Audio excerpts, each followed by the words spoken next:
Are you ready? Agility from the champion. Oh, deep six! That could be it. Delivers this deep six.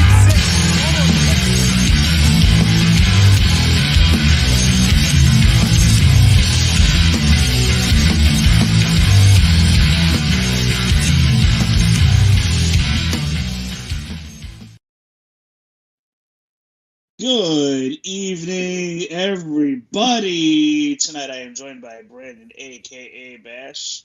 Brandon, how you doing, man? Good. We're here. Got a brand new bed. You guys can see the marble back right here. Got new sheets. So been sleeping a lot better lately. How are you, sir? Nice. Very good, man. Very good. Let's jump right in immediately. What weekend of wrestling that we had this past weekend. Mm-hmm. AEW had a pay-per-view. NXT had a pay-per-view. TNA had a pay-per-view. And WWE had a pay-per-view too. This was one of the busiest weekends in wrestling I have ever seen. But, man, we have a new WWE champion, which was under our nose the whole entire time. Maybe we brought up the possibility of it happening last week, but we didn't think it was actually going to happen now, did we? I want to say, I can't remember. I have to look back at the podcast. I want to say, I think I said that it might happen only because they are at Saudi Arabia, which is, like I said, the only representation of Saudis is basically Sami Zayn. So I knew that they were going to get a huge pop from him winning. So I was like, that's the only reason they're going to give it to him. But, hey, they wanted a huge pop and absolutely got it with Sami winning out there. This really flipped the booking of how we thought that SummerSlam was going to be booked. Totally upside down. We have two new King of the Ring winners. Yeah, Io Sky, which was pretty predictable. Liv Morgan had gotten cursed by Danhausen just prior to the match. Yep. Io Sky comes out with the win there and immediately challenges Liv Morgan for her title at SummerSlam after beating Liv Morgan at King of the Ring. I definitely picked that. I know. I remember that. I was like, they're going to do it. It makes sense. So. Yeah. So Io Sky and Liv Morgan set for the World Heavyweight Championship at SummerSlam. But here we go. This is really what took a turn. Oba Femi wins the King of the Ring, but then he comes out on Raw last night and he had that promo with Brock Lesnar. So Oba comes out to a massive pop. Atlantic City was hot for Oba Femi, by the way. You know, he says he told Jey Uso that Destiny is on Oba Femi's side, but Jey didn't believe me. And then he goes on to say now he believes and that Destiny isn't finished with him. And then Oba goes on to say now a choice needs to be made. So as Oba Femi is about to get into the conversation of making a choice, freaking Brock Lesnar's music hits. I mean, are we kidding me? Are we kidding me right now? Anyway, don't get me started. Brock Lesnar comes into the ring, claps for Oba Femi. Brock says, "Oba, apparently you like to cut promos and call me names when I'm not around." And Lesnar ends up giving Oba Femi a low blow, followed by the F5. Once Oba Femi collects himself, as Brock Lesnar is down at the ring entrance, about to exit the arena, Oba Femi yells at Brock and challenges Brock Lesnar for a match at SummerSlam. Are we kidding me, Oba Femi? Brock Lesnar is like, I got one better for you, Hell in a Cell. So, oh man, where do I get started here without like flipping my lid tonight? You know what? I know it needs to happen here. We haven't done this in a while. Oh, we have it.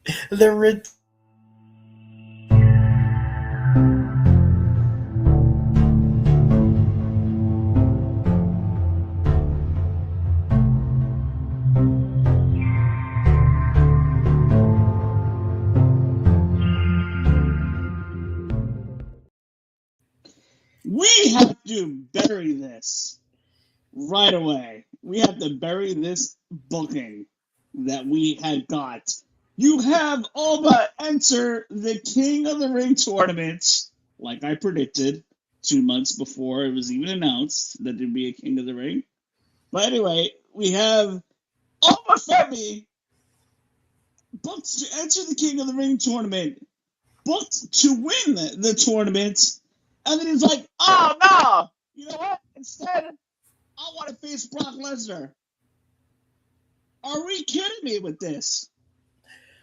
Is everybody forgetting? Is all the fans forgetting? Is the bookers forgetting? Like, Triple H and everybody backstage, that we have a big event coming, Saturday night's main event at Madison Square Garden, where this is a marquee match. You could do it right at the Garden, settle their differences, Hell in a Cell, Saturday night's main event, and Alba Femi can still get a title match, and just put the belt on them already.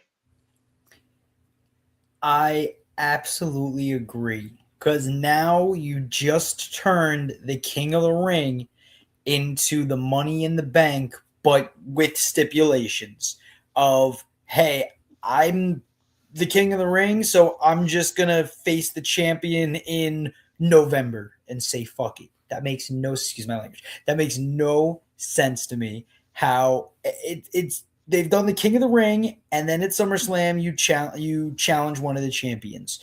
Royal Rumble, you challenge at WrestleMania. Why are they deviating from what they've been doing and doing it well all this time to go, we need a marquee event, or we need a marquee match. Let's do Oba versus Brock 3, but still give Oba the crown. That made no sense. If you're going to do that, just give Jay the crown and then do Jay versus, you still get Oba versus Brock. You get Jay versus Cody, and then you get Oba facing Roman later down the line anyways. So it just makes no sense to me. Yeah, why have Oba Femi? And then other people are defended as be like, oh, you know what? If we push Oba too quick, it may kill his momentum once he gets the title. Blah, blah, blah, blah, blah. The slow burn is probably better until we get him that marquee match at WrestleMania. Probably 43. But then who knows? Maybe The Rock is going to want to finally insert himself into a match with Roman. Okay, Rock wants to fight Roman? All right. We'll put off Alba Femi till SummerSlam 2027. Yeah, that makes no sense. How long are you going to wait? Is your hottest WWE superstar right now. Right. You need to pull the trigger sooner than later. So, what do they expect us to forget that he won the King of the Ring and he's not gonna, and that he has a title shot that he's not going to use? Does WWE expect us to forget that, or are they going to let him use the clause later on in the year, or are they going to be like, come November, oh, it's too late. You can't use your King of the Ring, number one contender match. You're gonna have to win the Royal Rumble in order to get a title shot. I mean, I could just see some random stuff like that. True. The next big thing is Money in the Bank after SummerSlam, and then technically Sunday. It's gonna be Sunday night's main event. Oh, they're going to have a Sunday night main event September 6th because Labor Day September 7th. So they're going to do a night before Labor Day, and then it's Money in the Bank. So yeah, they don't really have too many big things going on past SummerSlam. So I don't know what their move is for this, but I guess we'll see what the crown means after August 2nd. I mean, listen, there's still plenty of time for SummerSlam to come around the corner, for them to pivot, because you have that night 1, night 2 option. But just with the IWC, rumors are running wild, and Fightful Select is running wild, saying that potentially we could have another title change, and then we get Punk in the title picture. So again, this is some stuff that I may be hinting at has been taped but not aired until Friday. So I won't really talk more on that at the moment. Next week will definitely be a bigger conversation, and quite frankly, next Monday might be a very, very big Raw in Chicago. Let's just say that. Why do you guess that, sir? Because of the spoilers from Friday Night SmackDown. Okay. An announcement of a certain title match. Okay. So, I mean, my guess is we'll probably get a return of CM Punk, Mr. Chicago. We haven't seen him in months, so I feel like that's almost like a guarantee that. So what is CM Punk gonna come waltz his way in after being off for 3 months and demand a rematch? Yeah, I want him to earn that. yeah. But I think they also want him to go to SmackDown. So or he already he already is at SmackDown. So I think if he's injured or whatever, like my guess is maybe go after Sami for SummerSlam. And we at least get a new feud and Sami versus we get Sami versus CM Punk, which isn't bad. I don't think we've ever gotten that match. So I can kind of mess with that. That'd be cool. Be like, oh, hey, I lost my belt to Roman. Now I want the other belts that has eluded me. So I could see that. I could easily see Punk versus Zayn now. Yeah. So we will see what happens there. But moving on, let's Night of Champions. You had Sami Zayn, your new WWE champion. We had our King of the Ring winners. Tiffany Stratton finally gets a win on Jade Cargill with the interference of the baddies and Charlotte coming in for the save. So Tiffany Stratton retains her title there. Seth Rollins defeats Braun Breaker in a great match, which should end that feud. And we'll talk about Seth Rollins in just a little bit. And just a little quick side note, we had the NXT Great American Bash, which was live on TV for the first time on the CW.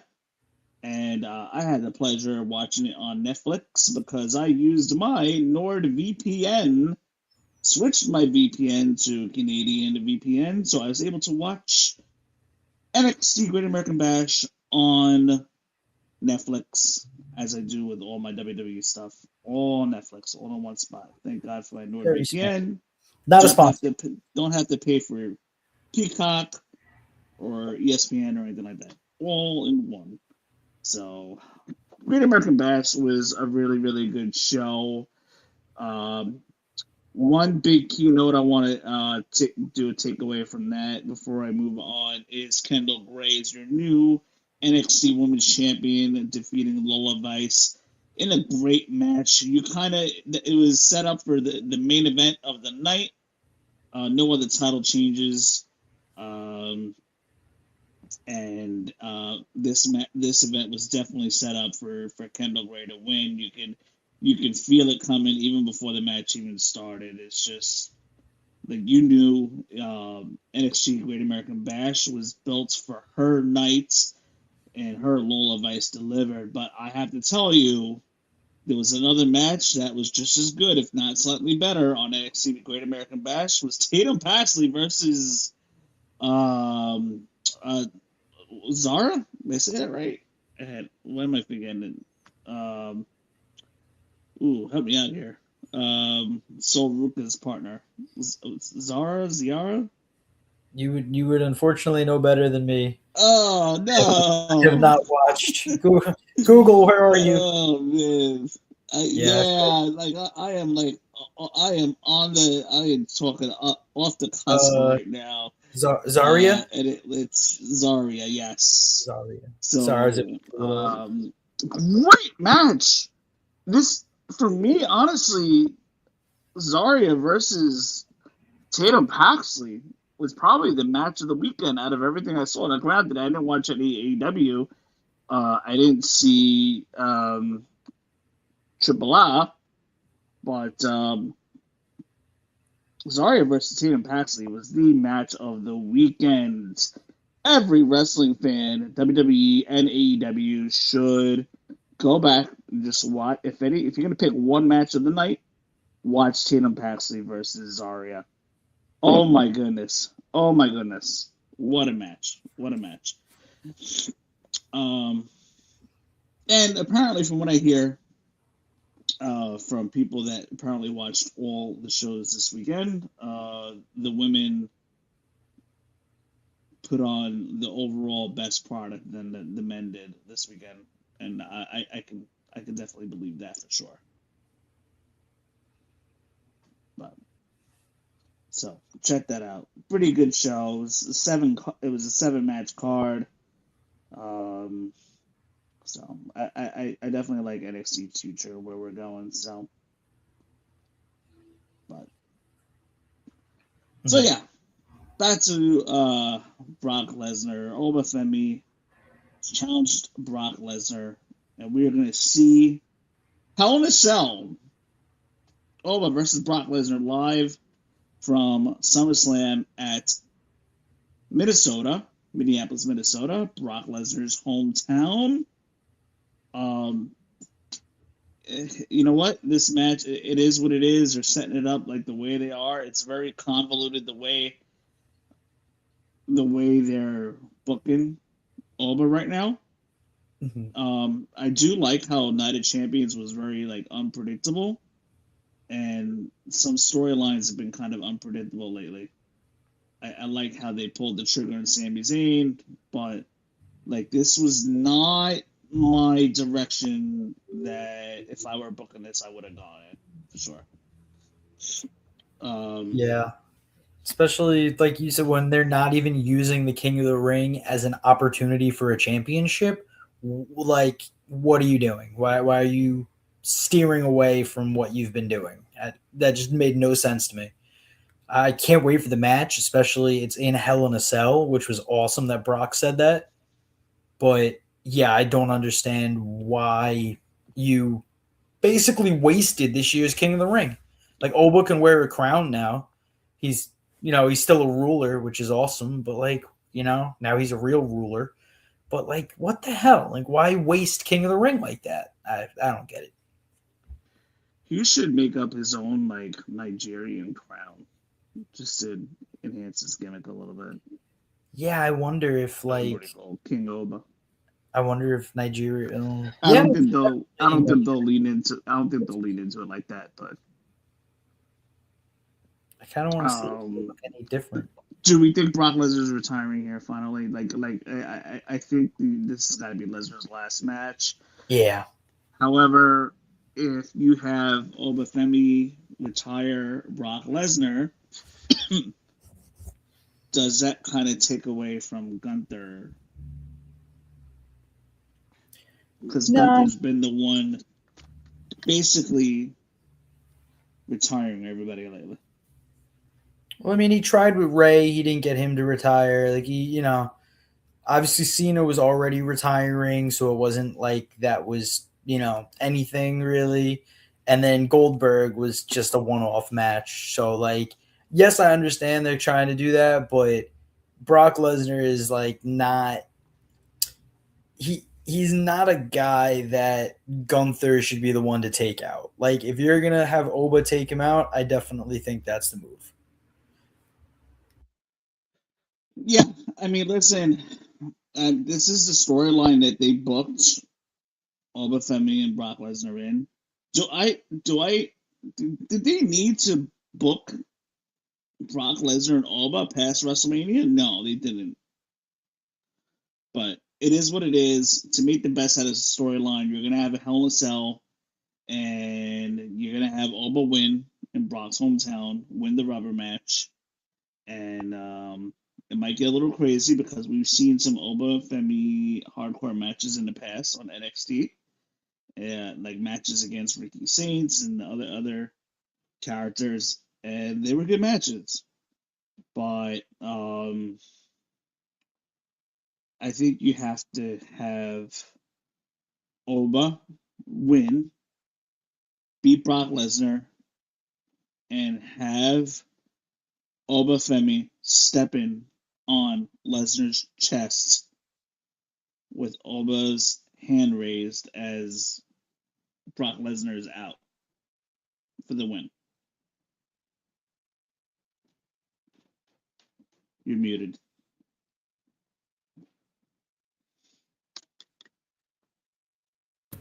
There you go. No, you're good. You're good. Sorry, that was me. No, that would be the best way to do it. No question. Like, And it's just a definitely wrote nod to that. the early part of the feud when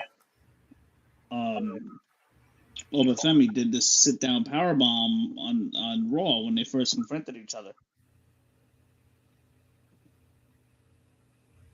How True. Oba stepped on Lesnar. And then pointed at WrestleMania. So I would think be that's how you got to end this. With yeah.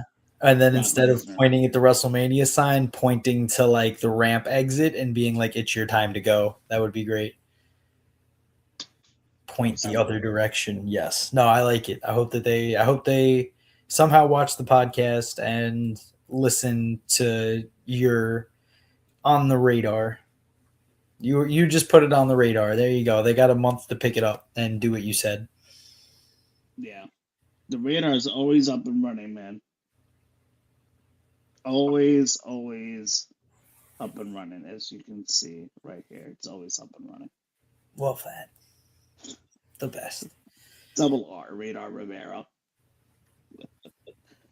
All right, so that pretty much wraps up the Oba Femi Lesnar talk. Let's talk the main event segment last night on Raw with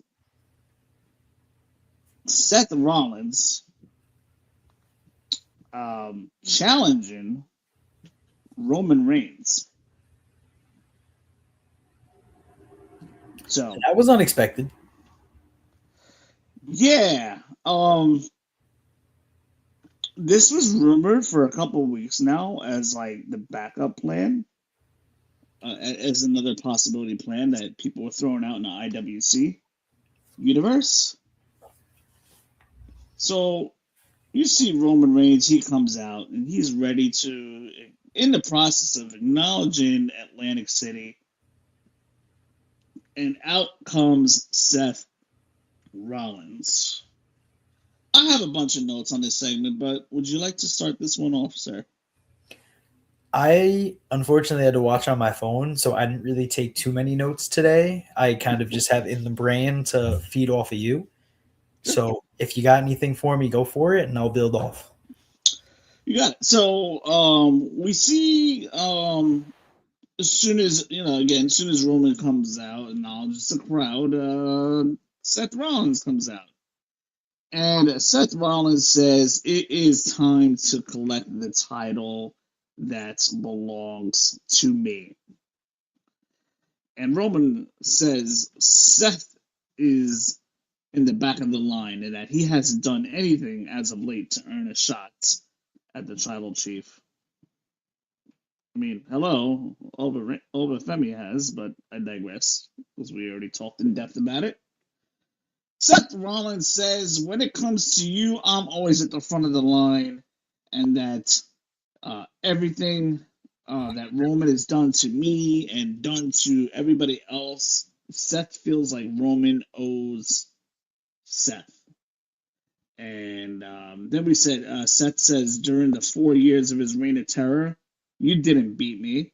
I have owed you since the day I took a chair to your back and ended the Shield. Roman also goes on to say he hasn't done. Seth also goes on to say that Roman hasn't done anything. He's done everything in his career except for beat Seth Rollins, and that Seth is ready to give Roman that opportunity. So Seth says, I'm ready to give you that opportunity. You haven't beat me. You've done everything else, but you haven't beaten me.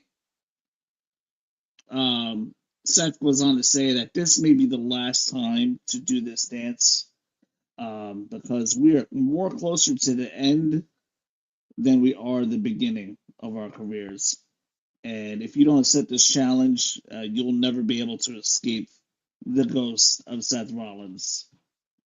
And then Roman answers back in the process of accepting the challenge and says, I don't want to beat you. I need to beat you. And at SummerSlam, that is what I am going to do. So, challenge accepted. We get Roman Reigns versus Seth Rollins at WWE SummerSlam, and which seemingly very well could be the night 2 main event.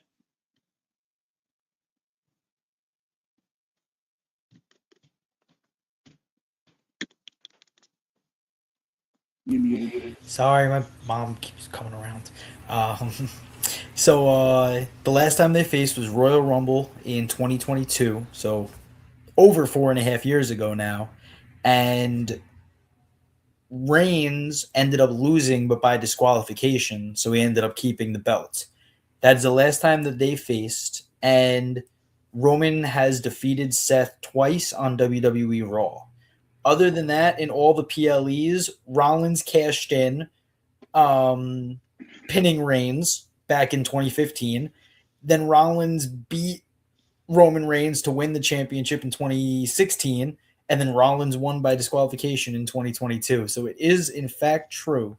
For at least the PLEs, Seth has beaten Roman every time.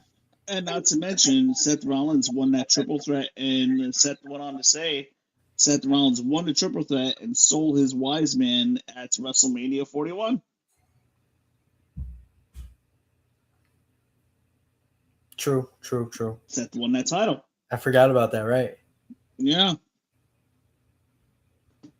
So, where do you think we go from here? Because honestly, the Roman Reigns haven't gotten all that information. I think Roman Reigns is finally going to get his win. The bloodline storyline is cooking up again. Jacob Fatu knows his role. You know he's probably going to be somewhere in the mix. The Usos, you know, I feel like the bloodline storyline is just picking up some momentum a little bit, and I don't think this is where you take the belt off of Roman Reigns right now. Yeah, I don't think it's time. I would say probably not. I don't think Roman's losing until Mania. That was my initial thought, yeah. Where we get Roman Reigns versus Femi, which is the rumored match, unless the Rock wants to title block Femi and take on Roman at WrestleMania 43, but title block. I like but that. This is true. I mean, he almost title blocked Cody Rhodes. Yeah, right. There were so many conversations, and then Rock was just like, "Nah, I'm good. I don't want to wrestle." Yeah. So again, that's probably where we're going to end up. Roman Reigns is going to have a year of terror, and Femi wins the Royal Rumble and goes on to face Roman at WrestleMania 43 in the event that most Americans are not even going to travel to, which kind of sucks. But I'm going to tell you right now, the plane flights to Saudi Arabia, very, very, pretty cheap right now, like $400 round trip. I saw Airbnbs, really nice Airbnbs, for like around $250 for 4 nights combined. So you figure a little bit over $50 a night, right? Mm-hmm. I'm like, man, just looking at the prices already, I'm like, I think I want to go, but I just can't see myself on a plane for somewhere between 12 and 16 hours. That does sound pretty crazy. Mm-hmm. So, don't know what I'm going to do on a plane for 16 hours. God forbid I get stuck in the middle between 2 fat people. Oh my gosh. Like, you don't know.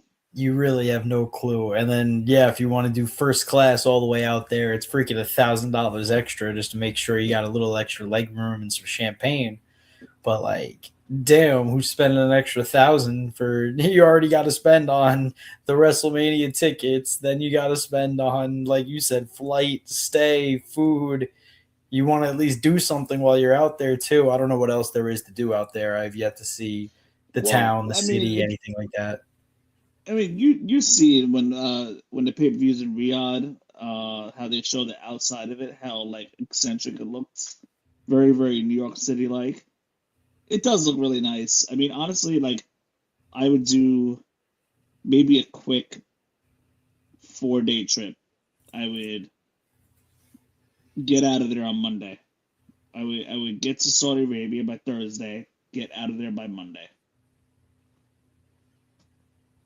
I like it. Yeah, I would do that, but it would have to be like a red eye, like maybe like a 9-10 o'clock flight, and then just knock myself out cold and sleep through half of that flight. Yeah, true. Oh my gosh. That's what you got to do. You got to strategize. My legs would fall off, I think, after 14 hours straight of sitting. I'd have to be the aisle seat and stand up every like 20 seconds. Yeah, I would definitely do the aisle seat for sure, 100%. But anyway, moving on. For those of you guys that are watching, this is episode 161. We are chugging along week by week. Make sure you guys are subscribed to our YouTube channel, Aftermath Pro Wrestling Podcasts. We have a lot of shorts coming up, a lot of content coming up multiple times throughout the week. So be sure to check that out. But moving on, let's talk about Judgment Day. As we know, Liv Morgan was cursed on Saturday during the noon clash of whatever you want to call it, noon of Champions, Day of Champions, whatever you want to call it. It was not on during the nighttime on our end, so we call it Day of Champions. But anyhow, we had Liv Morgan lose the Queen of the Ring final rather, and then she automatically getting challenged by Io for the WWE Women's World Heavyweight Championship at SummerSlam. I don't really get why Liv Morgan was in this tournament. This could have been a spot for somebody else. To be really honest, you could have had maybe Lyra Valkyria in there. Make it to the finals. You could have had some really really good. There were some names that could have been in this for sure. But you could have had Becky Lynch in there, although I think she was in one of the 4 ways. But anyway, it just didn't make sense to have World Heavyweight Champion in the King of the Ring. Like, worry about defending your belt, which you haven't done since WrestleMania. Worry about defending your belt and let the people that haven't had a chance at the title fight for the opportunity to get the title. So here we go. So we had Io win. So that match is happening. Quite possibly, in my opinion. We do know that Rhea Ripley has been out for a little while, a short while, a couple weeks, due to a rumored injury, which I don't know to be true or false. Maybe simply she's taking some time off. We don't really know. Mm-hmm. I think it's possible that we get Rhea Ripley return at SummerSlam coming to Io's aid by getting rid of Raquel and Roxanne.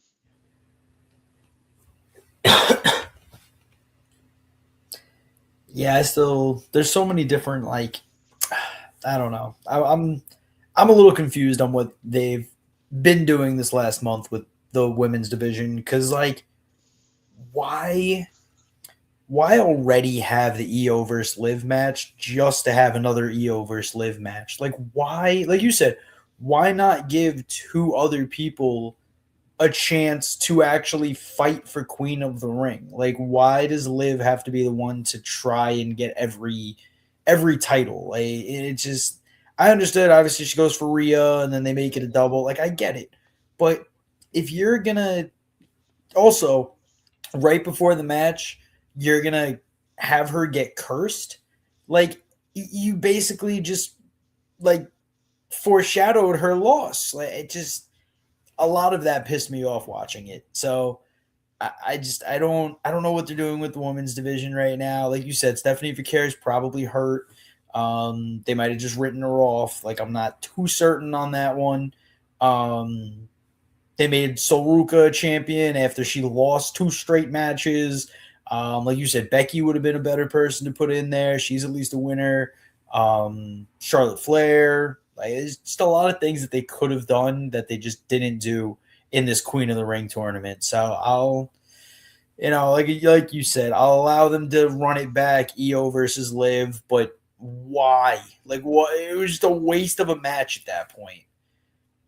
Yeah, this year's Queen and King was definitely a waste. And I hate to talk negatively about the product, but yeah, they really did waste this year's Queen and King of the Ring tournament. Yeah, it's. I mean, listen, they gave us like meaningful matches and everything, but at the same time, you didn't need to have Becky in there. You didn't need to an Intercontinental Champion in there or the World Heavyweight Champion in there. You didn't need that. That was just a waste of 2 spots to me. I do like how WWE's been a little bit unpredictable lately. Whether you like the booking or not, they've still been unpredictable. So I give them that. But because I don't like to always be right, because I want to be surprised too, just like everybody else. Right. So when we predict, I mean, we're just thinking what's going to happen. But I don't always I don't like to always be right, because I want to be surprised. And like this weekend, I was kind of surprised.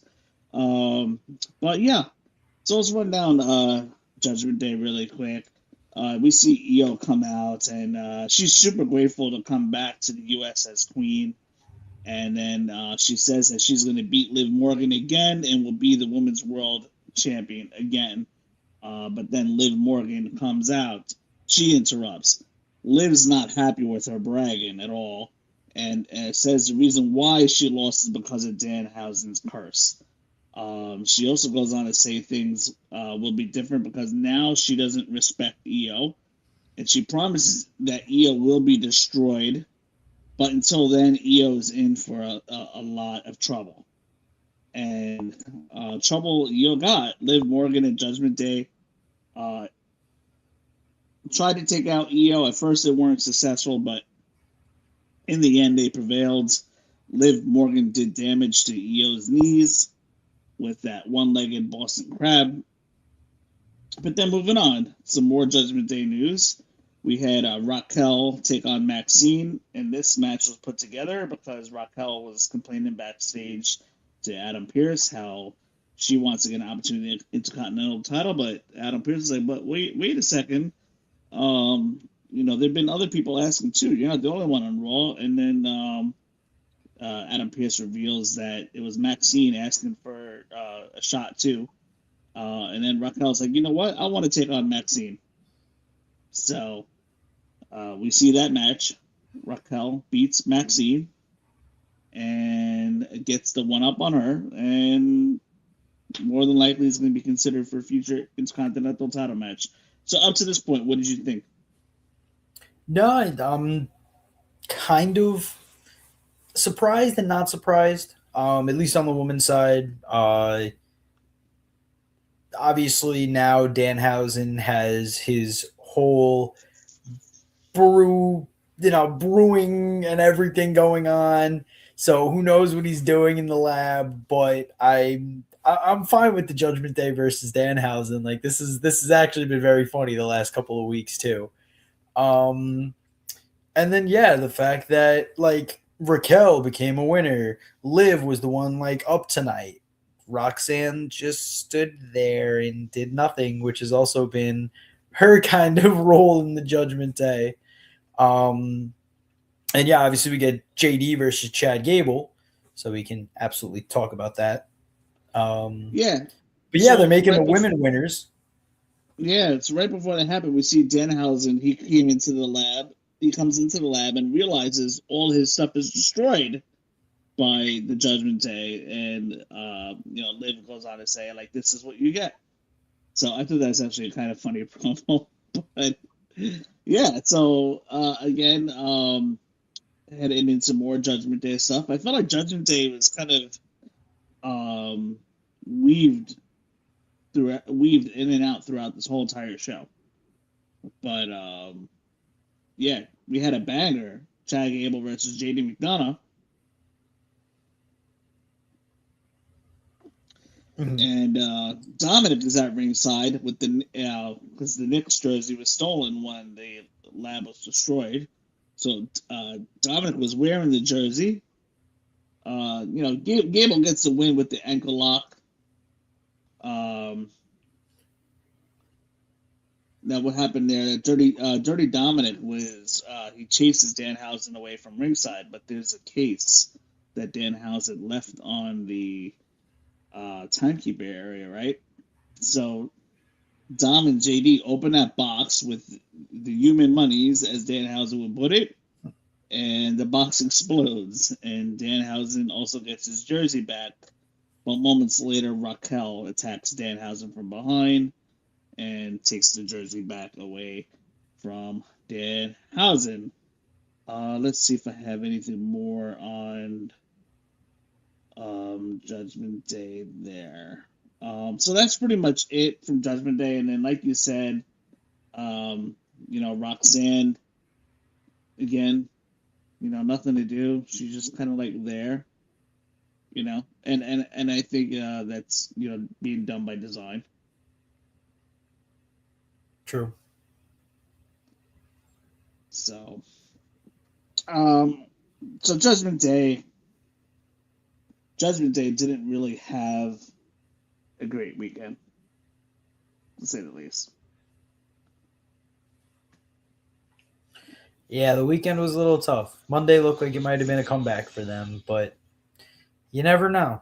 You really don't know with the WWE. One week you're a winner, the next 3 you're a loser, and then the next month you're a winner. So I guess we'll see how they plan on using the Judgment Day throughout the next few. Because, like I said, obviously looks like now Raquel versus Sol Ruca is most likely going to be the move for SummerSlam. And then obviously we already have Liv. Who knows what? Yeah, now you just really don't know what JD and Dom do together. So I got some news on that. Ooh, let's hear it. So we don't know exactly what JD and Dom's going to do for SummerSlam, but it looks like we do know JD McDonough versus Danhausen at Madison Square Garden. Ooh, okay, I like it. Do you know how much merch Danhausen is going to move with the Knicks colored Danhausen shirts? Oh my god, it is going to be electric. They're going to have, I don't even know what they're going to do, what they're going to make, but they are going to do very well at main event. Yeah. Main event is like 2 weeks away. There's really been no build to it to talk about. I honestly would have put Oba versus Brock at main event. Let Oba get the win, heat up some more, and then next stop SummerSlam, win the belt. That's exactly how I would have done this. But no. But we are on the road to SummerSlam. The next stop is Madison Square Garden, but we're gonna have Liv Morgan and Io. We know that much. Roman Reigns versus Seth Rollins. Again, my prediction: I don't see a scenario where Seth Rollins beats Roman Reigns here. Oba Femi versus Brock. Oba will definitely get a win here. It would make, like, you would basically be burying. It would do no favor for Oba to lose to Brock Lesnar. None whatsoever. You have to have Like I said earlier in the show, you have to have Femi defeat Brock Lesnar and stand tall, literally stand tall, with foot on his chest and his hand up in the air. So that's how you got it. SummerSlam is just about a couple weeks away.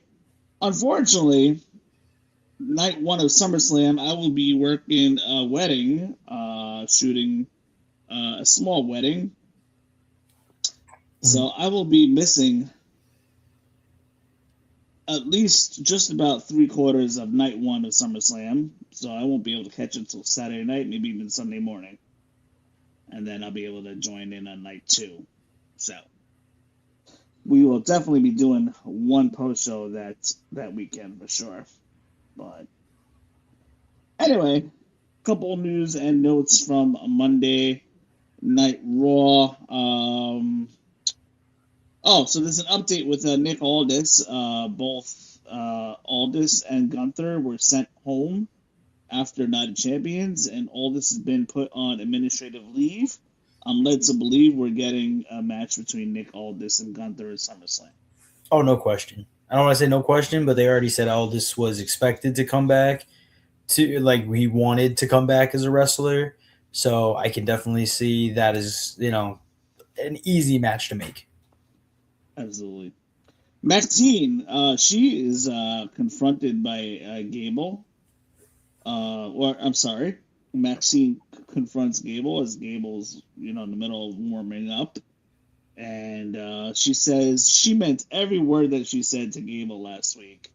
But she says she handled it wrong. So it looks like maybe we get a little change of heart, right? And Gable says not to worry. Let's just go out there, focus on your match. Later on, after Maxine's match, which we already discussed, she lost to Raquel, we see Theory confront Maxine and asks, what was that all about? And, Maxine's like, oh, I know, it's just a bad match I lost. And Theory's like, oh, that's not what I'm talking about. I'm talking about you and Gable. And Austin Theory says, if she wants to go down this road again, then maybe this isn't working out between me and you. So, interesting development there. Yeah. I didn't expect them to blow up that bomb that quickly, but I think it's possible we could get Gable versus Theory at SummerSlam, with Maxine possibly turning on Gable. Do you think that this could you think that this possibly could be an option? Could we be getting Gable and Maxine, and then Maxine has to make a choice, and Maxine chooses Austin Theory, turns on Gable officially? I like it. Right? I mean, what else do you do with the storyline? Yeah, it doesn't make sense for her to choose Otis. Maybe Austin Theory starts talking bad about Otis, and Otis was ready to take Chad back in. So maybe after Chad does one or two more things to prove that he's the good guy in this situation, then you get Austin Theory against Chad again. You get Austin Theory versus Otis. You get you have Chad and Otis back together again. There's a lot of things that they can do with it. I just don't know how they're going to drag it week after week, but we shall see. That's why they're writers, and I just watch. For sure. On SmackDown recently, we saw a promo. So Solo Sikoa was basically ditched by the Tongas. They're like, we're out. So Solo's left all alone. So that's it. MFTs are done. Right.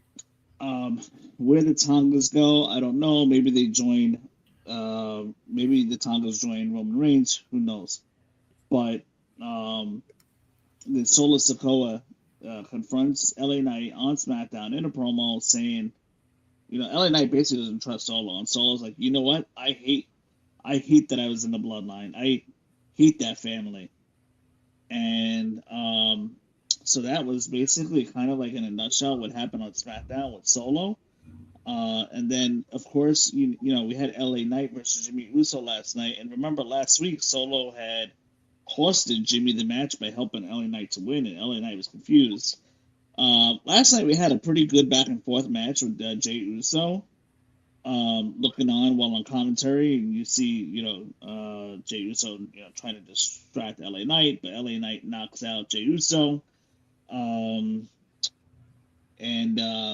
But after that, Jimmy steals the win with a roll up because of that distraction.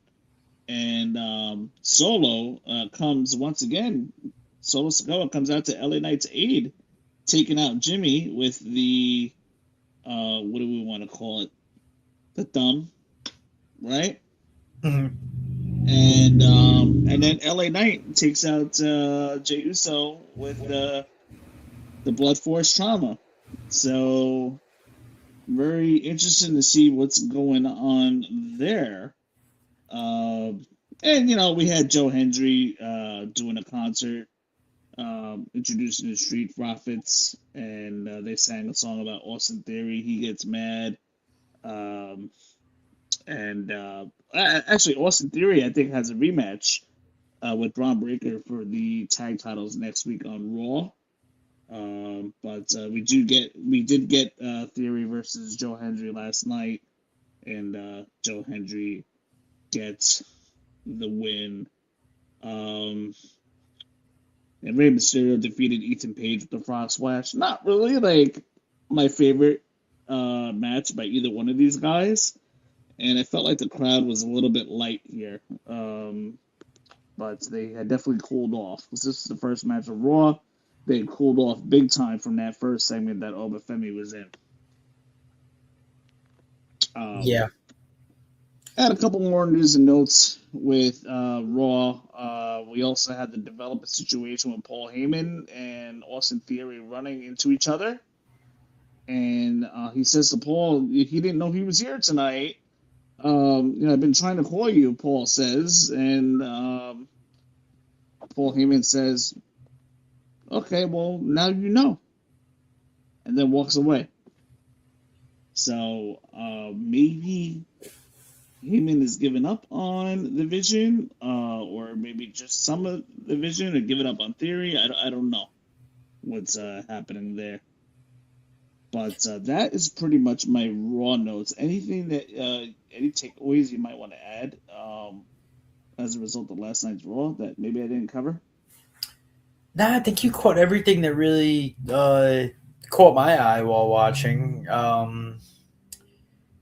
There was something, but I think you hit everything. I think we're gonna get Jimmy and Jay versus Solo and LA Knight at SummerSlam. I think we'll get. Ooh, I didn't even think of that. Yeah, I think we'll get that announced probably next week. Week after another 2 weeks or so. Yeah, I'm thinking so. Like next week they'll do one more, because now Solo's attacked Jimmy twice, so now Solo has to find a way to attack Jay. So Jay will be in a match with somebody, Solo will attack, and then the week after, you'll get Jay to say his whole, "Hey yo, get on out of here, Solo." So check this out. So this is what we do know, okay? So I'm not really trying to give any spoilers away from Friday. And I don't want to spoil it for myself. I mean, I did catch a couple spoilers, but unrelated to this. Jey Uso and Jacob Fatu. Jacob Fatu is like, you know what? I'm going to show up on SmackDown. I'm going to take care of Solo Sikoa. I'm going to take care of this. And Jay's like, you know what? I'm going to follow you too because I want to challenge Sami Zayn. So that should be very interesting to see what we're going to get on Friday night for sure. So, but yeah, I do like your idea. I didn't think that far ahead yet, but I can definitely see LA Knight and Solo versus the Usos. It is possible that we could see Solo versus Jacob on the side, so we'll see what happens there. But I think we get that main event. Yeah, I mean, Many And we people get the are tag match. forgetting that there is a Saturday night's main event. Yeah, That's where they should have done Alba versus Brock, Saturday night's main event, and then have Alba challenge for the title in SummerSlam. I unfortunately think that main event is kind of that like B level PLE, like they have obviously your Royal Rumbles and your WrestleManias and everything like that. You got your Money in the Bank. And this is almost like, I know they call it now a Great American Bash, but it feels like it's how Great American Bash was back in the day, Like they cared about it, but they never really put on like too good of matches.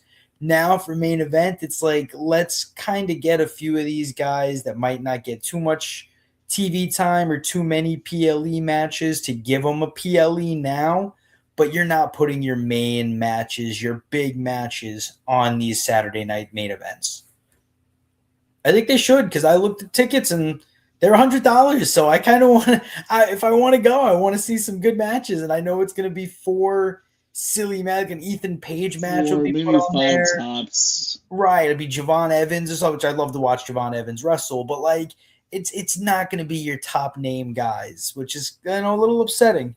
But I guess I'll see what they plan on doing with main event because do they have any matches made for that yet? Like I haven't looked, but No, there's no matches made for it, but I heard that the rumor is Danhausen, one of them, Danhausen versus JD McDonough. So, yeah, and the cheapest ticket, single ticket, is $160.